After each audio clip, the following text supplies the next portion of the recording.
My son, Sam, he was 10 months old, was diagnosed with a brain tumor, and we were patients in Doernbecher.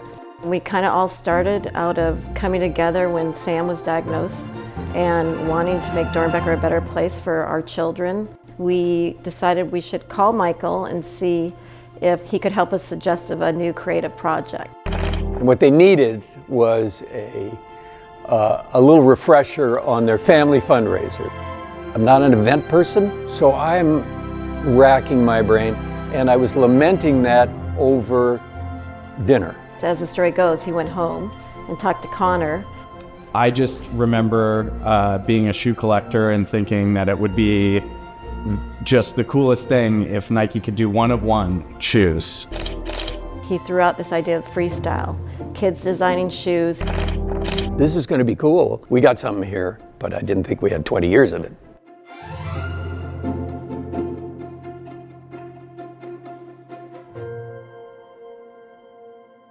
I just remember distinctly being in the office and Michael threw out this idea of kids designing shoes, and it was such a big thing for kids to design shoes and then to have them sold in a Nike retail store. I almost fell out of my chair, and I was thinking it was just amazing and what a special thing that they were willing to do for Doernbecher and all these children. The first event, frankly, we didn't know how many people were going to show up. Our job was just to get people there. We chose the designers and we did invitations, and we really didn't know what to expect at that first event. There were 6 kids in the atrium at Wyden and Kennedy with a couple hundred people standing there. We had shoes on a little platform. They'd unveil the shoe with the child standing there, and the patient would then talk about the shoe they had designed. It gave you goosebumps. That first one felt like no one had an illness in the room. It was all about them being their own designer. I mean, just absolutely, I've never been to anything like that before or after that. I went to my friend Elliot Hill and I said, is there any chance that we could get these shoes into Nike Town in Portland? Without skipping a beat, he said, why are you thinking so small? That was a big spike that really took the program forward. Also in year 4 was the first year Jordan participated. The way that Jordan approached this opportunity wasn't about just how do we create a product, but we wanted to create memories and moments that the family could keep forever. So it always started with how do we want the kids to feel? It's the kids. It's all about the kids. It's always been that way. They're the centerpiece. They're fighting for their lives with their medical conditions. How exciting it is for them to have this moment where they're the designer of a Nike shoe. Nike then takes them to their campus, and they are set up with Nike designers, professional Nike designers who literally make the shoes we all wear every day. A designer at Nike, within Nike, is not going to say, hey, I think you ought to do this or that. It's blank slate, right? My mentality was, I will make anything you want happen. I will do my best. The kid becomes their LeBron, their Kobe, their Michael Jordan. For me, being a kid who was in the hospital, that had to experience the feelings and emotions of not knowing what tomorrow looked like, I thought it was intentionally special and specific that I spoke up and advocated for how we can leverage creativity to enrich the lives of a child who couldn't do the things that other children can do. Do you see any 2 shoes that are alike? No.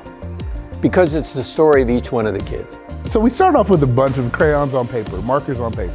But then there's something that happens where we start asking questions about what they want to see out of their product, what they want to give back, what they want people to know of them. And that's where the real gems come in. We have creativities, we have dreams, we have aspirations, and it demonstrates the investment that both Doernbecher and Nike make to those dreams and futures. If a kid made a suggestion, hey, how about if that was glowing in the dark?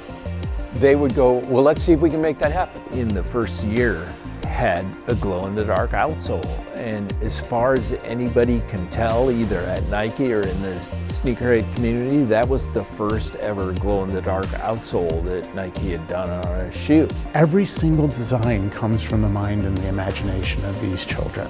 It's not just for a signature athlete, it's for a signature athlete with a cause and a purpose behind it. So we treat this explicitly like this is the most important product in our line when we work on it. And then the photo shoot, and then the event, which they dress up, and it's a big deal, and 700 people, and they're applauding, and the kids are the center of the attention. It is a very different event now from when we started. The more people we got, the more successful our event was going to be, and the more money back to Doernbecher. It has come such a long way from our little humble Wieden+Kennedy beginnings. It just got bigger every single year, and then we moved to the Portland Art Museum. Going from 200 people to 700 people and turning people away because, you know, we didn't have the capacity for it. The breadth of it is just really fantastic to see. It's just so exciting to see what could happen. Every penny of freestyle, every single penny, comes right back to the Children's Hospital. That money goes to do amazing things. Allows us to build incredible programs, to bring in pieces of equipment that make the care better, to bring great doctors who can start new programs, new ways of doing things that Oregon wouldn't have otherwise. This program is all about the kids. They're front and center. They're the rock stars. It's probably single-handedly one of the greatest partnerships that Nike has. It's about showcasing how brave these kids are. It's about allowing them to be creative. It's about giving them hope, inspiring others.